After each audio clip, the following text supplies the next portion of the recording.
Hello everyone, आज हम लोग बात करेंगे acceptance by the post and acceptance by the telephone. आइए शुरू करते हैं एक्सेप्टेंस बाय द पोस्ट से। एक्सेप्टेंस बाय पोस्ट में एक क्वेश्चन फॉर्म में मेंस में कभी शॉर्ट नोट में पूछा जाता है कि अगर कोई व्यक्ति पोस्ट से अपनी एक्सेप्टेंस देता है तो वो कब पूर्ण मानी जाती है। इस फैक्ट को मैं एक केस लॉ के माध्यम से आपको बताना चाहूंगा, दैट इज एंडमसन वर्सेस लिंडसेल का केस। थोड़ा सा हो सकता है प्रोनाउंसिएशन ऊपर नीचे हो, मैं इसको डिस्क्रिप्शन बॉक्स में भी दे दूंगा।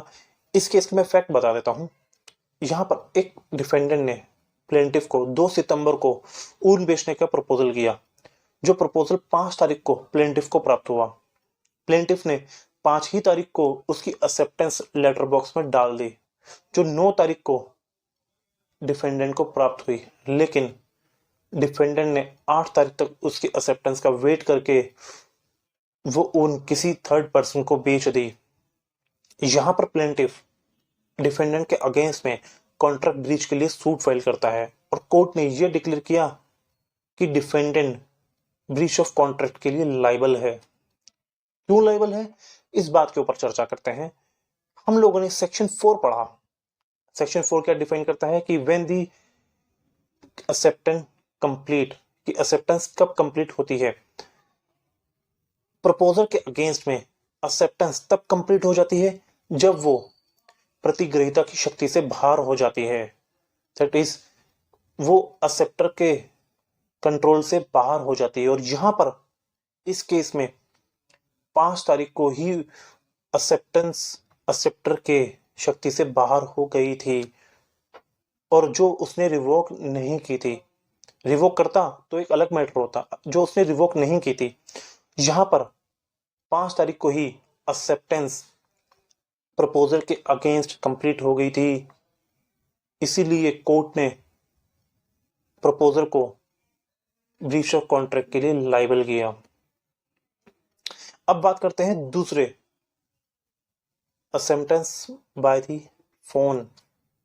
फोन के मामले में मान लीजिए एक व्यक्ति ने एक व्यक्ति को फोन किया कोई कॉन्ट्रैक्ट करने के लिए और उसने प्रपोजल किया और उसने उसी टाइम ही उसकी एक्सेप्टेंस दी थी। तो यहां पर क्वेश्चन ये अराइज होता है कि अगर टेलीफोन से कोई प्रपोजल या एक्सेप्टेंस की गई है तो वो कहां पर पूर्ण माना जाता है। इसको भी मैं एक केस लॉ के माध्यम से बताना चाहूंगा।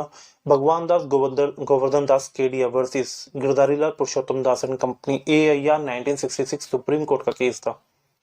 इस केस में क्या हुआ, जो वादी था वो अहमदाबाद का रहने वाला था और जो प्रतिवादी था वो खाम गांव का रहने वाला था। उन दोनों के बीच में प्रपोजल और एक्सेप्टेंस हुई।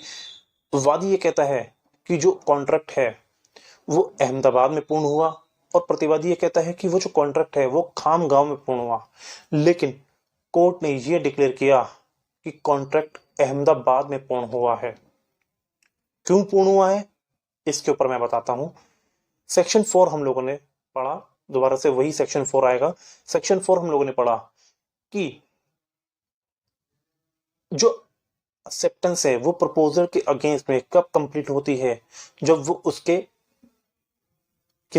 जब वो प्रतिग्रहिता की शक्ति से बाहर हो जाती है। लेकिन प्रतिग्रहिता के विरुद्ध कब पूर्ण होगी, जब वो प्रपोजल के ज्ञान में आ जाती है। दैट मींस यहां पर जो प्रतिवादी है उसने अपनी एक्सेप्टेंस वादी को दी, जो वादी अहमदाबाद में रहने वाला था। दैट मींस वादी को एक्सेप्टेंस कहां प्राप्त हुई, अहमदाबाद में, जहां से वो बात कर रहा था। इसीलिए कोर्ट ने यह डिक्लेयर किया कि जो कॉन्ट्रैक्ट है वो अहमदाबाद में पूर्ण हुआ, क्योंकि वादी अहमदाबाद से बात कर रहा था फोन पर।